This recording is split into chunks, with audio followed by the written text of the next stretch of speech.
Bismillahirrahmanirrahim. Assalamualaikum warahmatullahi wabarakatuh.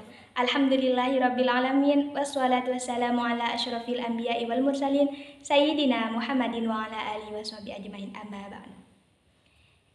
Yang saya hormati dan yang saya takdimi, pengasuh Pondok Pesantren Zainul Hasan Genggong, yakni Kiai Haji Mutawakkil Allah SHMM, yang terhormat Bapak Abdul Aziz Wahab MAG selaku Rektor Universitas Islam Zainul Hasan Genggong, yang terhormat Ibu Wahyu Lestari MPD selaku dosen pengampu evaluasi hasil belajar matematika.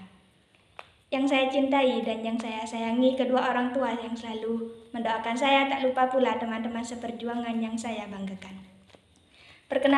Perkenalkanlah, nama saya Sri Hartini dari Tadris Matematika semester 4 Universitas Islam Zainul Hasan Genggong. Nah, sekarang kita masuk dalam pembelajaran bab 2, yaitu tentang subjek dan sasaran evaluasi. Nah, pembahasan dalam subjek dan sasaran evaluasi ada dua pembahasan. Yang pertama, subjek evaluasi, yang kedua, sasaran evaluasi. Nah, dalam subjek evaluasi, apa itu subjek evaluasi? Ialah peserta didik, yakni sesuatu yang dievaluasikan sebagai pencapaian, prestasi, kemampuan membaca, kecepatan berlari, dan selainnya.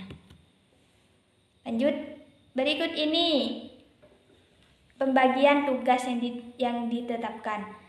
Yang pertama itu subjek evaluasi, pendidik dijalankan untuk mengevaluasi prestasi belajar atau pencapaian. Yang kedua, evaluasi untuk menggunakan skala, maka subjeknya tidak bertanya kepada petugas yang telah dipilih.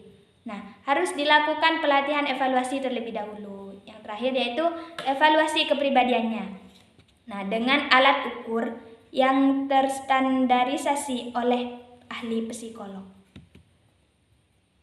Lanjut yaitu sasaran evaluasi. Sasaran evaluasi ialah semua hal yang difokuskan pada pusat pengamatan. Nah, dikarenakan penilai bertujuan untuk mendapatkan informasi. Lanjut, tujuan sasaran evaluasi. Yang pertama itu ada 4 hal. Yang pertama itu input, yaitu ada 4 hal yang harus diperhatikan dalam input diantaranya. Yang A itu aspek kemampuan. Nah, apa itu aspek kemampuan? Ialah suatu kapasitas individu untuk melakukan tugas dalam pekerjaan tertentu. Nah, lanjut yang P itu aspek kepribadian. Nah, dalam aspek kepribadian ini adalah proses tingkah laku calon peserta didik, baik buruknya kepribadian mereka secara psikologis mempengaruhi keberhasilan dalam mengikuti pembelajaran. Lanjut yang C yaitu aspek sikap.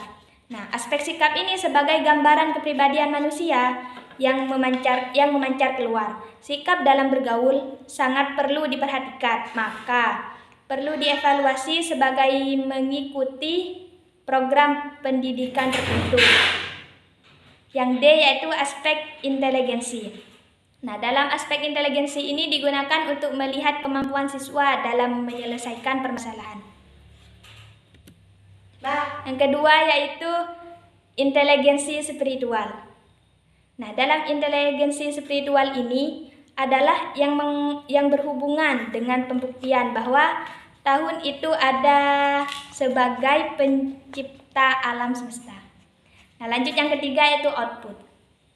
Tujuan output adalah mengidentifikasi capaian mereka setelah melewati kegiatan di sekolah.